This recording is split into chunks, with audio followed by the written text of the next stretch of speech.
गुरुवार का दिन पॉलिटिकली बहुत गर्मा गर्मी वाला रहा। बता दें कि गुरुवार को कांग्रेस नेता पवन खेड़ा अन्य नेताओं के साथ रायपुर में हो रहे अधिवेशन में शामिल होने जा रहे थे। इस बीच असम पुलिस ने उन्हें गिरफ्तार कर लिया। गिरफ्तारी के बाद पुलिस ने पवन खेड़ा का पहले मेडिकल कराया। इस मामले की सुनवाई सुप्रीम कोर्ट में चली। पवन खेड़ा की ओर से मनु सिंघवी ने उनकी पैरवी की। उन्होंने सुनवाई के दौरान कोर्ट में खेड़ा की गिरफ्तारी पर रोक लगाए जाने की मांग की। पवन खेड़ा इंडिगो की फ्लाइट 6E204 से कांग्रेस के अधिवेशन में शामिल होने रायपुर जा रहे थे। तभी दोपहर करीब 12 बजे पुलिस ने उन्हें फ्लाइट से नीचे उतरने के लिए कहा। उनके साथ अन्य कांग्रेस नेता भी मौजूद थे, जिनमें रणदीप सिंह सुरजेवाला, केसी वेणुगोपाल, सुप्रिया समेत इमरान प्रतापगढ़ी शामिल थे। जैसे ही उन्हें फ्लाइट से नीचे उतारा गया, उसके बाद कांग्रेस नेताओं ने एयरपोर्ट पर ही धरना शुरू कर दिया। पवन खेड़ा को हिरासत में लेकर पुलिस अदालत में पेश करने जा रही थी। उसी दौरान कांग्रेस सुप्रीम कोर्ट पहुंच गई। कांग्रेस के वरिष्ठ नेता और अधिवक्ता अभिषेक मनु सिंघवी ने सुप्रीम कोर्ट का दरवाजा खटखटाया और अर्जी दाखिल की। कोर्ट में पवन खेड़ा की गिरफ्तारी पर रोक लगाए जाने की मांग की गई और एफआईआर को रद्द करने की मांग की गई। उसके बाद कोर्ट सुनवाई के लिए सहमत हो गया और 3 बजे मामले की सुनवाई हुई। बाद में सुप्रीम कोर्ट ने 3:30 बजे खेड़ा को अंतरिम जमानत दे दी। बता दें कि पवन खेड़ा की गिरफ्तारी उनके पीएम मोदी पर दिए गए एक बयान के कारण हुई है। दरअसल पवन खेड़ा अडानी मुद्दे पर प्रेस कॉन्फ्रेंस कर रहे थे। इस दौरान उन्होंने प्रधानमंत्री नरेंद्र मोदी का जिक्र करने के दौरान नरेंद्र गौतम दास मोदी नाम ले लिया था। इस बयान का बीजेपी ने पुरजोर विरोध किया। उसके बाद उनके खिलाफ कई राज्यों में एफआईआर दर्ज की गई। पवन खेड़ा की गिरफ्तारी पर कांग्रेस अध्यक्ष मल्लिकार्जुन खड़गे ने कहा, भाजपा सरकार ने पवन खेड़ा को परेशान करने की कोशिश की। मैं सुप्रीम कोर्ट के आदेश से खुश हूं। यह उनके मुंह पर करारा तमाचा है। मैं भाजपा के इस कृत्य की निंदा करता हूं। संसद में भी हमें मुद्दे उठाने से रोका गया। वे बोलने की आजादी को खत्म करने की कोशिश कर रहे हैं। लोकतंत्र खतरे में है। शशि थरूर ने कहा, यह चौंकाने वाला अपमानजनक है। पवन खेड़ा ने कुछ भी नहीं किया या कहा कि वारंट से उतरना, गिरफ्तारी, हिरासत में लेना। खुशी है कि सुप्रीम कोर्ट ने उन्हें जमानत दे दी। किसी को मजाक के लिए जेल भेजने का कोई कारण नहीं है। हमारे यहाँ ऐसा कानून नहीं है कि आप पीएम का मजाक नहीं बना सकते। बेल मिलने के बाद पवन खेड़ा ने कहा कि सच के लिए कई बार संघर्ष करना पड़ता है।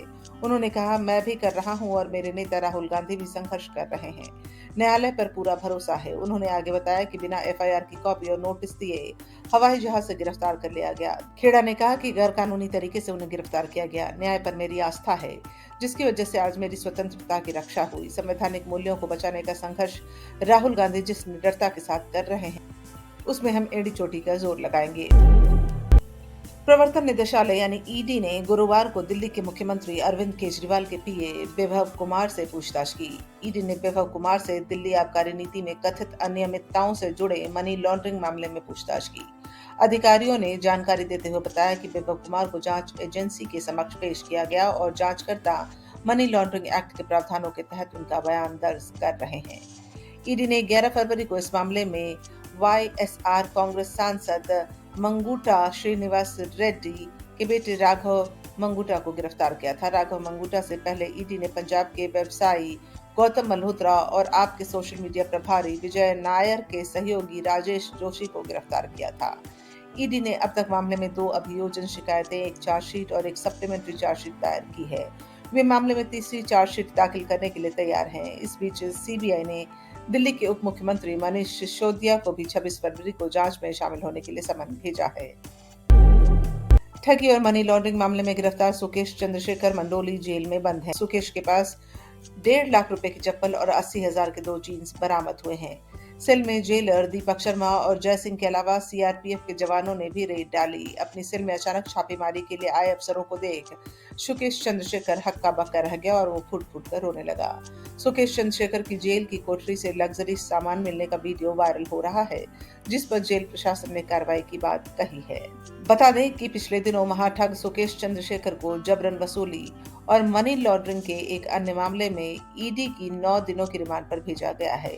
उसे कथित तौर पर ईडी द्वारा दर्ज एक प्रवर्तन मामले की सूचना रिपोर्ट में गिरफ्तार किया गया है। उस पर मालविंदर सिंह की पत्नी जपना सिंह से 3.5 करोड़ रुपए ठगने के आरोप है।